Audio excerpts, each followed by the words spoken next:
Ready na po? Just in a few seconds, start na po tayo.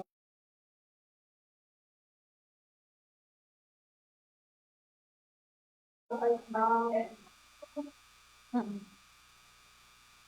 Ba't hindi ko ma-share?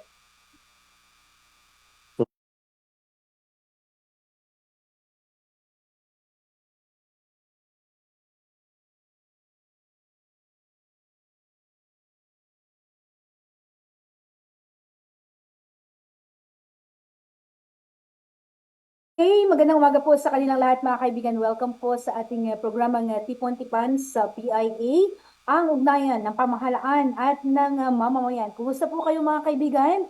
Muli po ninyo kaming samahan sa loob po ng isang oras sa talakayan ng mga programa at proyekto po ng ating pamahalaan na makakatulong po sa ating pag-unlad.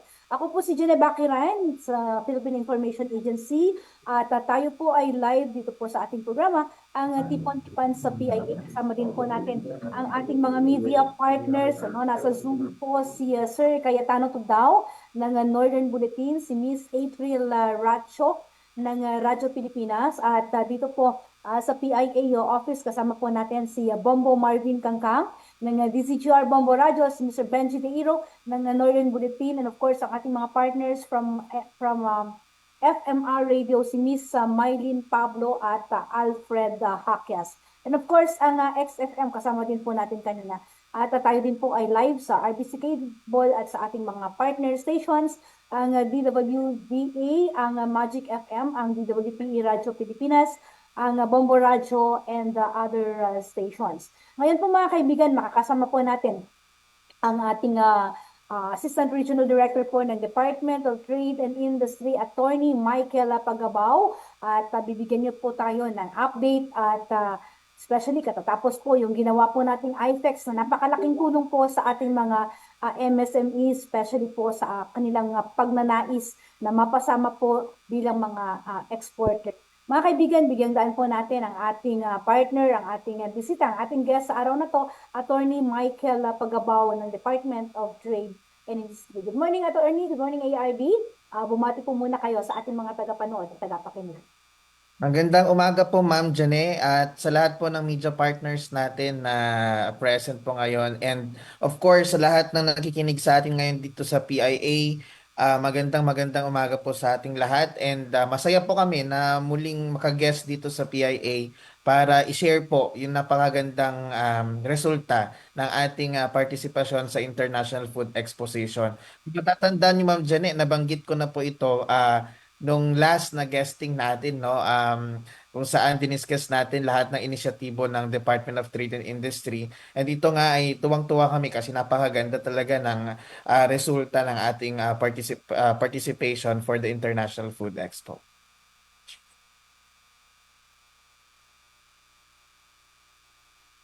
Yes, thank you so much, Attorney. At nababanggit na rin lang natin itong IFEX. Pwede po bang bigyan natin ang ating mga tagapanood at tagapakinig ng background, no, kung bakit meron pong isinasagawan na food exposition? Ang International Food Exposition po ay ito po yung pinakamalaking business to business matching activity na ino-organize po ng Center for International Trade Expositions Admission or CITEM, no. Ito po yung isang pinakaabangan every year na international trade fair na ginaganap po sa World Trade Center. And karamihan po ng mga buyers na pumupunta dito ay mga institutional buyers coming from not only the Philippines but kasama po ang iba't ibang bansa tulad po ng France, Japan, no, Vietnam, and other major country buyers or country partners natin. And this year po ay ginanap po ito noong Mayo 22 hanggang 24, no, sa World Trade Center gaya po ng sabi ko kanina. And talagang dito natin nakita lahat ng mga expert quality products, no, coming from the different regions. And even po may meron din po tayong mga international exhibitors, no, coming from for example China, and US, no? So talagang ito po yung isang platform kung saan po yung mga enthusiasts, no, sa food industry ay nagko-converge at nag-exchange po ng networks and of course ng information. Ayan, thank you so much, ARD, no? At bigyan daan din natin ang ating mga media partners, no? Kung may mga katanungan na po sila, please feel free to ask our Assistant Regional Director. And kumusta, Attorney? Ano? Kumusta po yung pakikilahok? Ilan po bang mga MSMEs natin ang lumahok dito sa IFEX po na ito? Well, dalawa po yung participation natin, no, for actually tatlo, no, tatlo yung participation natin for the International Food Expo this year. Unang-una po ay meron po tayong exhibit, no, doon sa ating tinatawag na regional pavilion, no, kung saan showcase po natin yung Panday na 5 brand natin. Ito po yung mga products ng Region 2 consolidated po, and approximately, we have generated more than 10 million sales. No, ito po ay cash book orders and under negotiation na sales. And aside from the regional pavilion, meron din po tayong participation dun sa marketplace, no? Yung marketplace dito po ay parang nagkaroon tayo ng selling activities, no? Para din siyang regional pavilion. Ang kinabahan lamang doon sa regional pavilion po ay wala pong sales activities doon, no? So talagang more on business to business matching lang yung ginagawa natin sa regional pavilion. And the third one is meron po tayong participation from our local government units. Dalawa po yung nandoon sa ating trade hall, main trade hall. Unang-una yung province of Isabela, kung saan nagkaroon din sila ng trade activities, and base po sa kanilang report ay nakapag-generate po ang Isabela province ng approximately 4 million pesos na book orders and under negotiation sales, no. In total meron po tayong almost 15 million pesos as a region. And aside from the province of Isabela, meron po tayong participation from the crab capital of the North, no. Yung pong ating pinagmamalaking Bugay, no. And nakakatuwa kasi more than 40 increase po yung naitala natin for the Bugay Pavilion, and mismo pong itong si ating the good Mayor Seri Antiporda, talaga pong 3 days po siya doon nagbabad si Mayor Seri, and talagang siya yung nag receive, no, ng ating mga inquiries, no, itong 40 plus inquiries, usually coming from Indonesia, Japan and China, no. Ito po yung nag-express ng interest doon sa mga produkto ng Bugay.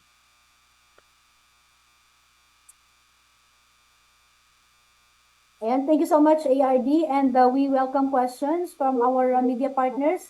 Baka po may mga katanungan na po kayo, pa-signal na lamang po. Kasamang TJ? Hello po, Ma'am Jeanette. Good morning. Ay, Okay. Sige, ladies first. Ayan, nauna Yes. nagsalita si Miss April. Good morning, Miss April. Yes, Ma'am Jeanette. My apologies po, hindi po ako makapag-open ng camera. Hello po, ARD. Good morning po. Ito po, dun sa mga nakikipart sa ganito pong mga international food exhibition, kandagida dumapay no ARD. Ano po ba ang qualifications? Paano po sila nagiging qualified bago po mai-exhibit yung kanila pong products, ARD? Thank you po. Thank you, ma'am.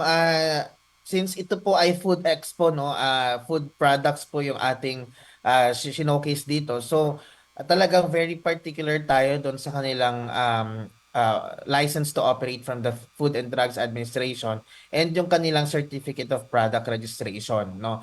Aside from that, pina-prioritize po natin yung talagang meron ng mga international certifications, no, tulad ng mga halal products natin, halal certified products, yung meron na din pong mga good manufacturing practices, no, and other high certifications na Although yung iba wala pa talaga, pero basic kasi na talagang tinitignan nating qualification yung Certificate of Product Registration nila, no? Kasi ito po yung basic requirement for the Philippine market. So kung meron man pong buyer coming from other countries, naintindihan po natin na meron pong iba't ibang market requirements, no? Ang bawat bansa. So kapag meron po tayong inquiries, dun po natin tinutulungan yung ating mga micro, small, and medium enterprises na mag-comply po dun sa requirements ng ating target country.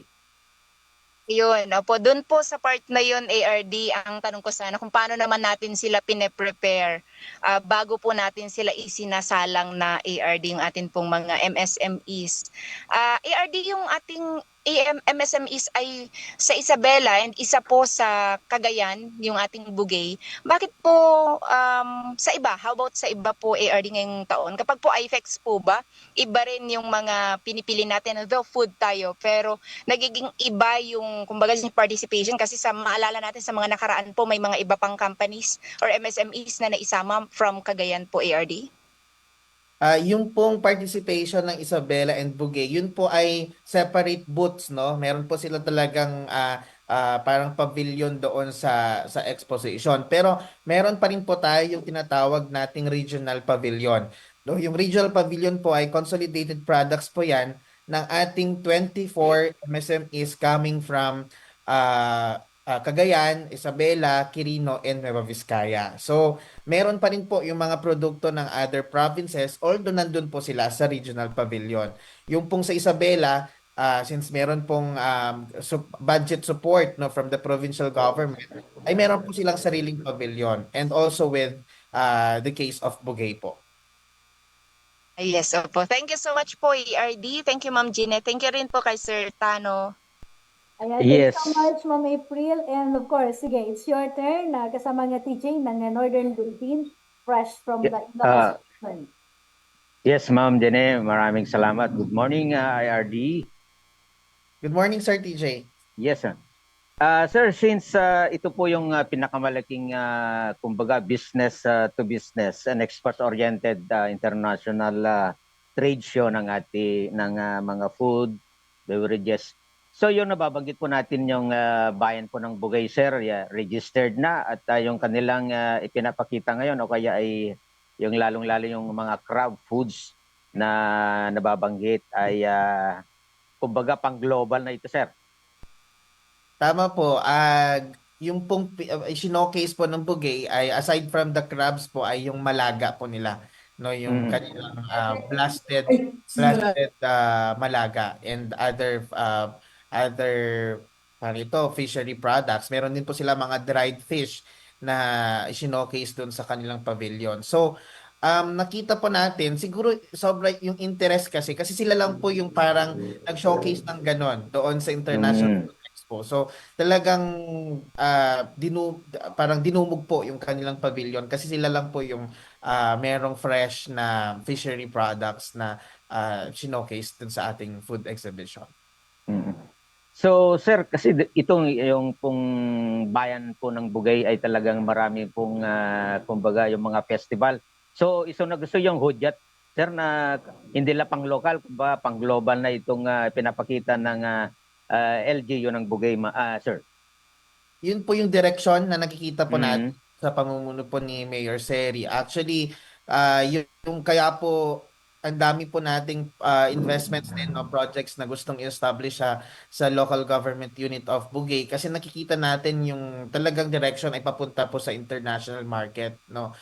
Like for example po, gaya po ng nasabi namin in the past, kami po ay mag-i-invest ng cold storage facility, no, cold chain facility for Bugay, kung saan ito pong mga products na ito, yung mga fresh products na tulad ng crabs, malaga, i-store po para po mapanatili yung quality, no, bago pa man po ito market sa kung saan natin mahanapan ng market later on, no. So kaya po talagang nakikita natin, no, na talagang mag-expand na po itong market natin for Bugay products.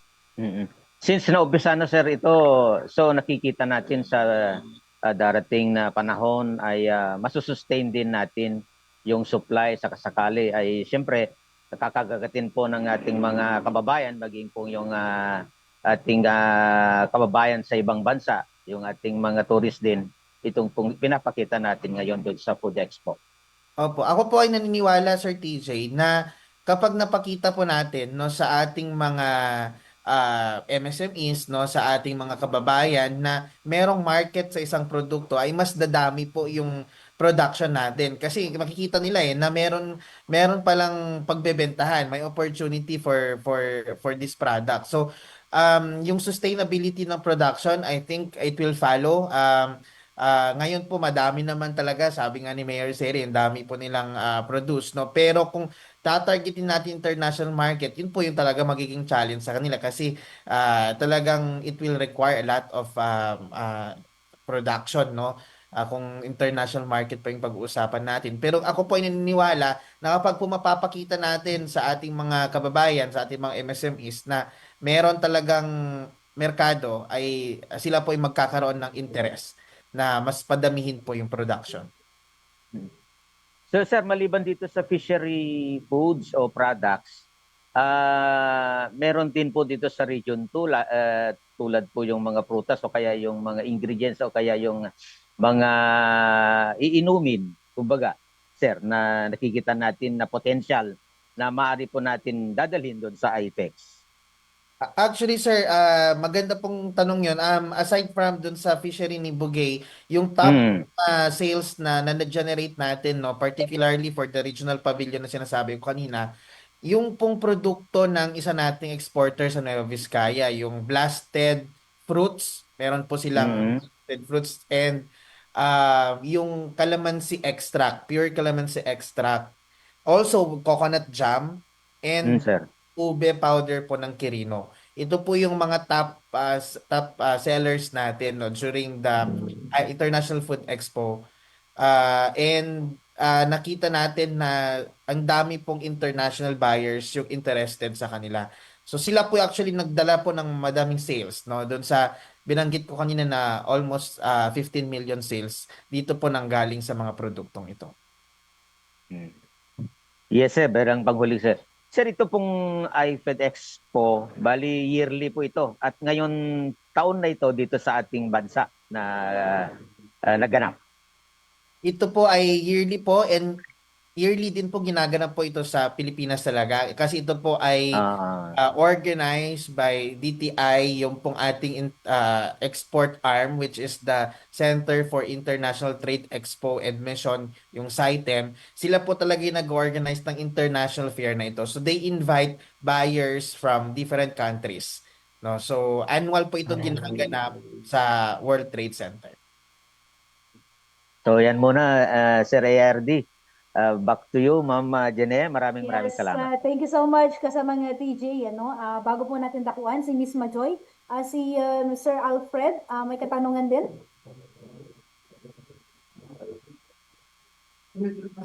Ayan, And good morning po, ARD from FM Radio po. Good morning po, sir. Okay. Question ko lang po, paano po sinusuportahan ng DTI ang mga local exporters po natin pagkatapos ng ganitong exhibitions? At may mga follow-through programs po ba tayo to ensure po na tuloy-tuloy po ang ating export opportunities po? Thank you sir for asking. Tama po yan, hindi po nagtatapos yung tulong natin doon sa mismong exhibition. After ng exhibition, ang dami po nating dapat gawin. Unang-una, yung book sales ay kailangan po nating tutukan. Ibig sabihin, kailangan make sure natin na mafu-fulfill po ng ating mga MSMEs yung kanilang order. So, meron po kami mga staff na talagang tumutulong doon sa pag-ensure doon sa production and delivery po ng ating mga book orders. For the under negotiation po na sales, ito po yung mga hindi pa siya book wala pa siyang purchase order pero kailangan pong sungkitin no ng ating mga MSME. So tinutulungan po natin sila sa pakikipag-negotiate at pakikipag-finalize ng orders with our interested buyers. Aside from that, of course, fina-facilitate po natin yung market entry requirements, no? For example, kung ang destination po niyan ay sa Middle East or sa Japan, titignan po natin kung ano po yung mga market requirements, especially for the customs, no, in the receiving country. Kailangan po nating i-comply yung mga yon. So tinutulungan po natin sila na i-facilitate po yung kanilang mga registrations and permits para makapasok po doon. Of course, tumutulong din tayo sa shipment, no, and logistics for our export products. And for the follow-through activities, no, nagiging basis po namin yung performance ng ating MSMEs for the IFEX para po dun sa ating product development initiative. So, kung sino yung mga produkto natin na nakikitahan natin ng medyo kailangan pa sigurong i-improve, kailangan pang enhance, no? So, dadaan po sila sa isang komprehensibong product development initiative from the Department of Trade and Industry para po in the next years to come ay maging successful din sila tulad po ng mga mag-export na products natin. Yes po, follow-up question, ERD, FMR pa rin ho. Siyempre, kapag ho sumasali tayo sa ganitong exhibition, is parang isa sa goal natin is to promote the product po of Region 2. Pero aside from that po, ano po yung pinaka-goal po ng DTI sa pagsali po sa ganitong exhibition po? Unang-una po, gusto nating ipakita na kaya nating makipagsabayan, no, sa other products coming from other regions and other countries. Ikalawa, gusto talaga nating itap yung export market kasi po nakikita natin yung domestic market ay medyo nagiging stiff na, no? Medyo yung competition sa local market uh, puno na eh. So kailangan na nating magganap ng tinatawag nating alternative markets, yung diversification po na tinatawag natin. So yung export market is a wide market na kailangan po nating itap for our MSMEs. No, so kaya po kami talagang super aggressive, no, sa participation natin sa international fairs kasi nakikita natin kaya naman kaya ng mga produkto natin na try na po natin, may export na po tayo ng ube powder, ng coco jam, ng calamansi. So hindi po imposible na kaya po nating export yung other products ng Region 2. So yun po yung pinaka main goal. Mag-export po tayo and makatulong po dun sa sales generation ng ating mga MSMEs. Alright, maraming salamat po, ART. And thank you so much, our partners from the FMR Radio. Si Miss Majoy din ng PIA, may katanungan. Ayan, thank you so much, Ma'am Jene. Good morning po, ARD. Yearly po natin ginagawa itong IFEX and kumpara doon po sa unang year natin hanggang sa ngayon, ano na po yung mga naging progress natin and kung may mga transformations na po ba sa ating mga SMEs po. Siguro po, dalawa po yung mention ko. Unang-una, mas dumami yung ating mga MSMEs na nagpa-participate sa International Food Expo. Nung una, we just started with six MSMEs hanggang 10 MSME. Ngayon po ay, kaya nang sabi ko kanina, 24 po na MSMEs na nag-participate. And that gave us actually an award, no? Ang Region 2 po ay isa po sa best top performing trade promotion office, no, sa buong bansa. So ibig sabihin tayo po yung isa sa may pinakamaraming MSMEs na nag-participate dito sa ating International Food Expo. And also si Isabela being a separate pavilion ay meron din pong award. Madami kasi ding MSMEs na nag-participate doon. So yun yung nakita natin, mas dumadami yung interest sa exports, no. Ibig sabihin successful tayo dun sa pagpapaintindi sa ating mga MSMEs na kailangan nilang i-explore ang export market, no. Number one po 'yun. Number two ay in terms of sales, no. Dati po ang sales natin nag-uumpisa lang about 3 to 5 million pesos. So talagang ito po, since dumaming MSMEs natin, dumami po yung buyers natin, ay lumagtaw po ng kaya nang sabi ko na 15 million pesos na po ngayon. So every year nag-increase po yung sales natin, and I think it's a good indication na we're doing good, no, in promoting our products sa export market. Joy? Alright po. With this progress po na nababanggit po ninyo ARD, how po natin ensure na magtutuloy-tuloy yung ganitong progress po natin for the years to come po? Siguro unang-una po, continuation po ng ating mga existing efforts sa export development, no. Kami po sa DTI, although sabi ko nga kanina, ang dami na nating nagawa, no, for the export, and successful naman tayo, no, nakapagpa-participate na tayo sa international fairs. Pero kami naniniwala na madami pang dapat gawin. So unang-una, kami po sa DTI ay meron po kaming inilunsad na programa. Ito po ay approved ng Regional Development Economic Development Committee pa lamang, no. I-present pa lamang ito sa Regional Development Council. Nagbumuo tayo ng isang export development program for the region, no, para talaga magkaroon tayo ng magandang plano for export, and mag-gather natin lahat ng agencies na engage into export para lahat po tayo magtulungan. So, meron po na-convene na po natin yung first meeting ng tatawagin nating Export Development Council for Region 2. Ito po ay combined agencies na tutulong po sa ating export. And aside from that, ay meron po tayong Export to Global Series program. Ito po ay capacitation trainings para sa ating mga MSMEs na mag-export. Madami po dapat silang intindihin eh. Yung pong export, kakaiba po itong market. May mga iba't ibang lengguwahe, no? Merong iba't ibang terms na kailangan intindihin yung ating mga MSMEs. So, tinuturuan natin sila i-familiarize yung mga sarili nila sa mga terms sa export. Of course, yung mga basic na skills na kailangan nila sa export, tulad ng pakikipag-negotiate sa mga foreign buyers, no? So, kailangan ultimately i-build po natin yung capacity and capability po ng ating mga MSMEs to go into export. No, so ito po yung mga follow through and sustainability strategies na nakikita natin from DTI. Yes, thank you so much, ARD, no? Napakaganda po, no? Kung iisipin po natin, ang ganda na makapasok po tayo sa international market. Pero yung pagdadaanan po talaga is parang butos po ng karayom. And siguro kung sa part lang ng ating MSMEs na sila-sila lang, napaka-imposible, ARD, but napakaganda na talagang tinututukan po sila ng DTI, ano? Para yun nga makakomply, yun nga lang compliance sa mga requirements po ng mga papasukan nilang bansa ay hindi po basta-basta. Attorney, paano po yung pakikipag-work natin, or paano po yung meron po ba talagang nai-allot po na budget ang DTI para yun nga matutukan ang ating MSMEs to go into international market?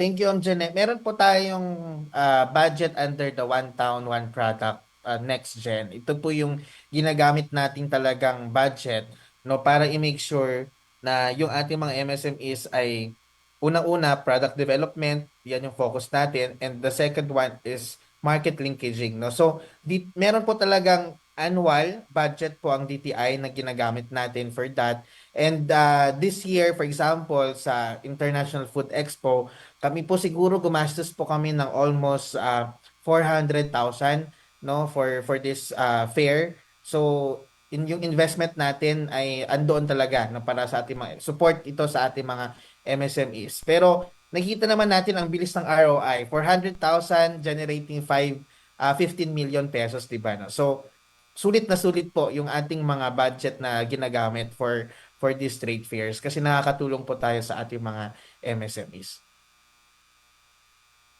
Ayan, thank you so much, ARD. Sa ating mga media partners, baka may mga katanungan pa po tayo kay ARD. Bombo Marvin, nandyan ka pa ba? Ayan, actually hinihintay din Hi, natin Ma'am si... Hello? Ay, hello Ma'am Jene. Yes po, yes. Go ahead, Ms. April. Good morning po, Ma'am Jene, at good morning po kay ARD.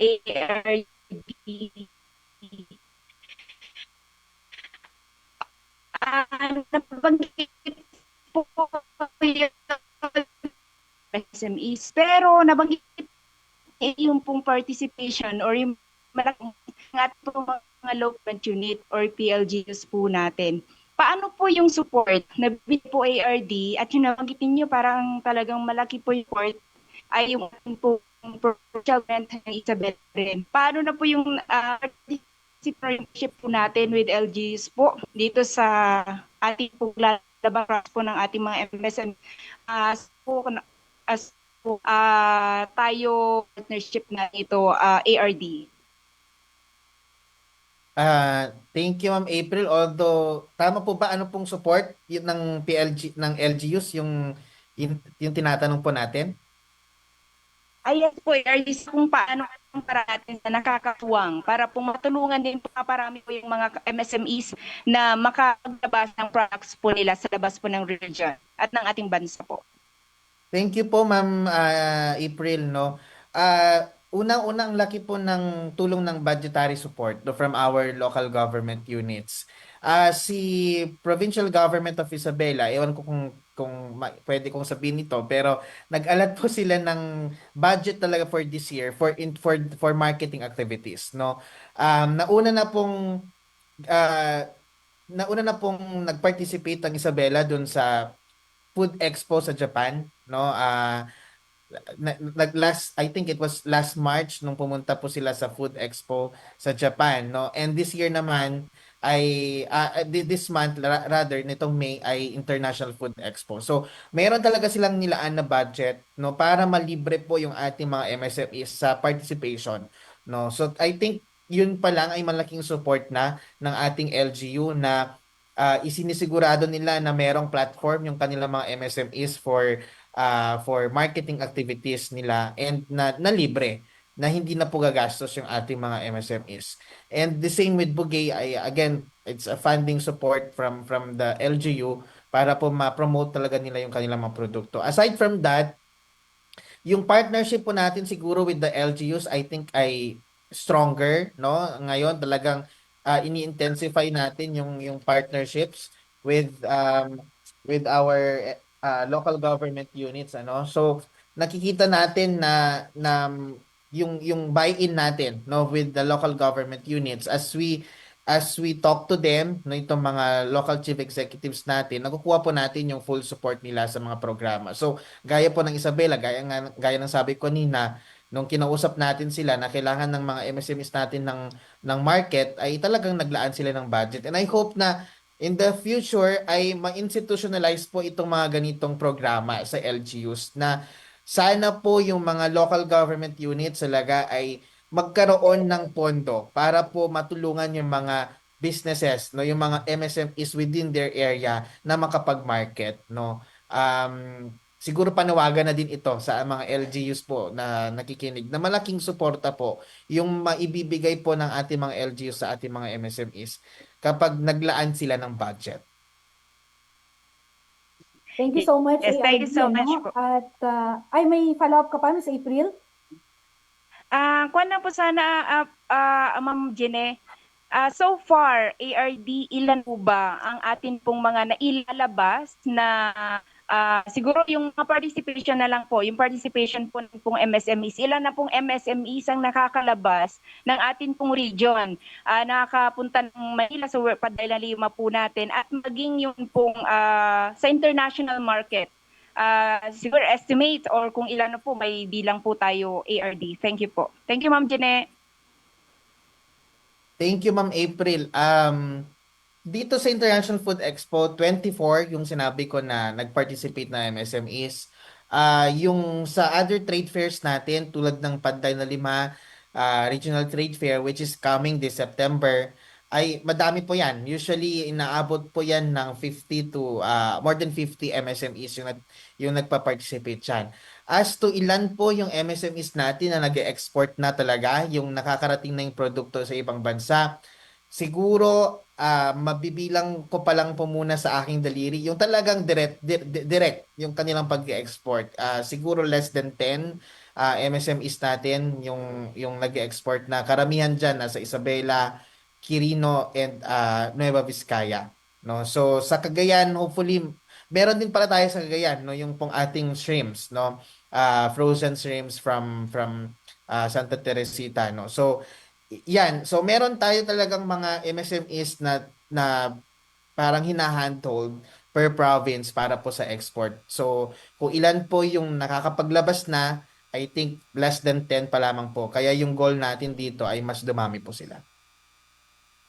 Thank you, ARD. Thank you, Ma'am Thank Jeanette. you, Miss April. Thank you, ARD. At yan nga, no, saludo po tayo sa mga LGUs po na talaga nga pong grabe ang suporta sa ating mga MSMEs like the province of Isabela and Bugay, no? Kasi talagang nakikita natin yung initiative po ni Mayor Seri, no, to help yung mga products po ng Bugay na hindi lang po within Bugay, hindi lang po within Cagayan and the Region 2, pero yun nga, mapa sa ibang bansa. Kaya based sa mga interviews po namin sa kanya, nire-ready na talaga po niya, attorney, yung mga facilities po para kahit po, syempre pag marami pa tayong tawag dito, supply ay mura, kaya pwede nilang i-preserve, ano, para ma-sustain yung needs ng ating mga mamamayan. And yun nga pong nababanggit niyo po kanina na call for our LGUs, attorney, no? Malaki po talagang tulong yun kung talaga pong lahat po sila ay maglalaan dahil alam naman po natin yung capacity ng ating mga MSMEs na usually hanggang local lang sila. But may mga possibilities talaga na maiangat nila, no, with the support of their local executives, and of course nakatutok po dyan ang ating partner, ang DTI, attorney. Tama po yun, Ma'am Jane. Lagi po namin ine-emphasize pag bumibisita po kami sa mga local government units na magkaroon sila ng parang institutional program for MSMEs, no? Talagang yung meron dapat silang devoted budget for MSMEs, no? Kaya nga tayo, 'di ba, pinopromote natin yung buy local, no, with the local government units. And karamihan naman sa kanila, almost lahat na actually ng local government units ay meron ng buy local ordinances. Ibig sabihin, meron talaga silang budget na inaalat. So, ang gusto lang sana natin ay talaga magkaroon ng isang definite na program ang ating mga LGUs para po matulungan yung ating mga MSMEs, no? Especially gaya ng sabi ko kanina, hindi naman po ganun kalakihan ang budget ng DTI, and with yung mga ganitong opportunities sa market, kailangan po natin ng katuwang. So the local government units can be so much of help for DTI and our MSMEs. Thank you, ARD. And Miss Majoy, may katanungan din. Ayan, thank you once again, Ma'am Jeanette. ARD, curious lang po ako dun sa mga pinapadala natin sa IFEX po. Ay same po ba sila doon sa previous years na nag-join po? Or kung iba man po, ay ilang porsyento po kaya yung mga bago po na nagjo-join every year po? Karamihan ay pareho po, no, yung ating sinashowcase tulad ng ube powder, yung calamansi extract. Pero this year kasi nagkaroon ng medyo shift po yung ating IFEX. Ginawa nilang parang per sector. So ang Region 2 ay nag-focus po ngayon sa food ingredients, condiments, and sweeteners, no? So may mga bago po tayong product. So I think siguro out of the total exhibitors, 40% po ay mga bagong exhibitors, no? So, tulad for example, meron tayong bago ngayon na Muscovado sugar from Cagayan, no? Kasi part ito ng ating sweetener sector.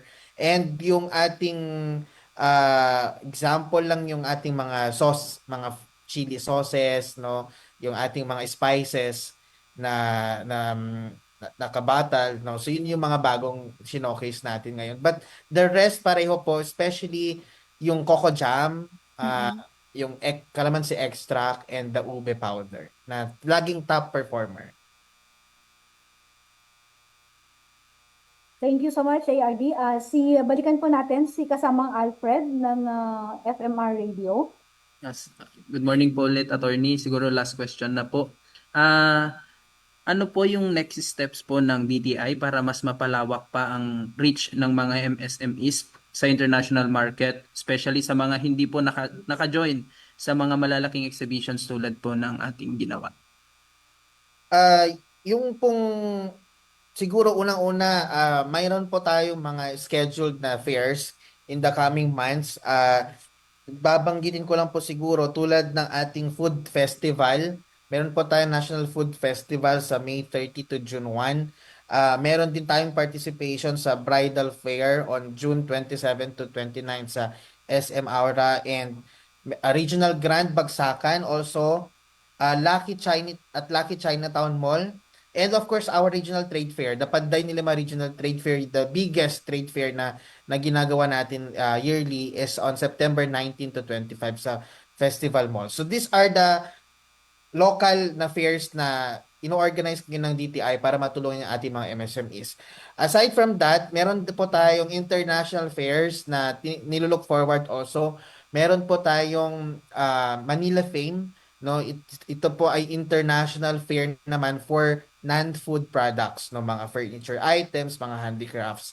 So magpa-participate ulit tayo diyan. And aside from that, ay nag-encourage din tayo ng participation for the China ASEAN Expo, yung Ka-Expo natin, which is happening in Nanning, China this September also. So, yun po yung mga upcoming fairs na ino-organize natin for them. As to other activities, tuloy-tuloy pa rin po yung mga market sensing activities namin, market intelligence activities, and business to business matching activities, no.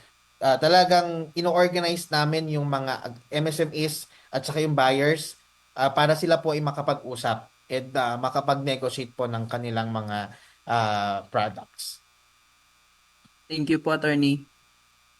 Ayan, salamat ka ARD, no? At yung aking tatanungin kanina, yung nabanggit na ni ARD, no? Yung mga upcoming events po ng DTI, ano?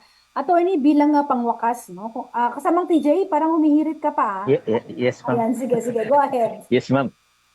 Ano ko na rin, ma'am, baga other matters lang kasi opening ngayon ng klase kung anong produkto yung binabantayan ngayon ng DTI, ARD. Tama po. Thank you, Sir TJ. Magandang tanong yan kasi on the other side of our mandate yan, consumer protection, ano. So, binabantayan natin ngayon ang presyo ng mga school supplies, no. In time sa pagbabalik ng mga bata sa eskwelahan.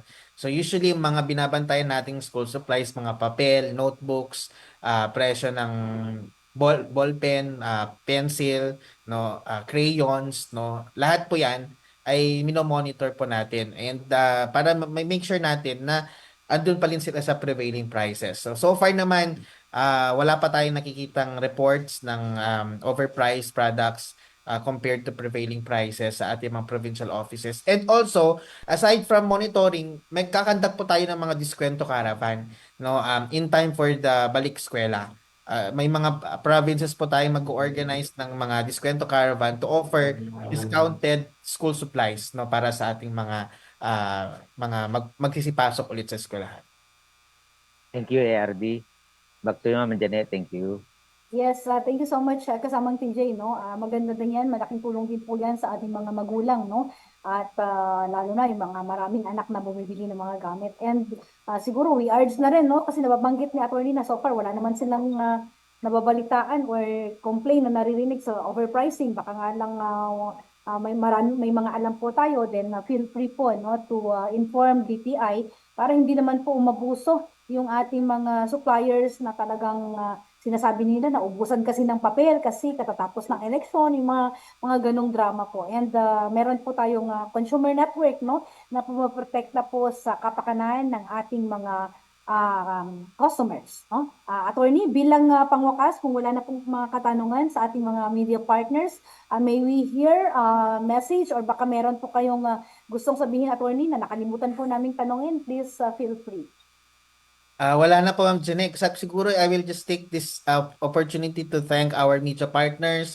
Maraming salamat po for amplifying yung reach po ng DTI, kung ano po yung mga ginagawa nating magaganda for our MSMEs. And nais po naming magpasalamat sa lahat po ng mga sumusuporta sa mga produkto ng Region 2. No? Every trade fair, lagi pong dinudumog ang Panday na Lima or ang ating regional booth. So talagang madami po tayong supporters ng local products. So maraming salamat po on behalf of the Department of Trade and Industry. So kami po ay nakita na po natin na yung ating mga produkto ay kaya makipagsabayan, no? So hindi po kami titigil sa DTI. Paninindigan na po natin itong ating positioning and vision for Region 2, and hindi po natin bibitawan ng ating mga MSMEs para po ma-top nila yung mga markets na magbibigay po sa kanila ng mas madaming kita. So sama-sama po nating dalhin, no, yung ating mga produkto hindi lamang po sa local market but most especially sa international market. Maraming salamat po Ma'am Jenny and sa PIA.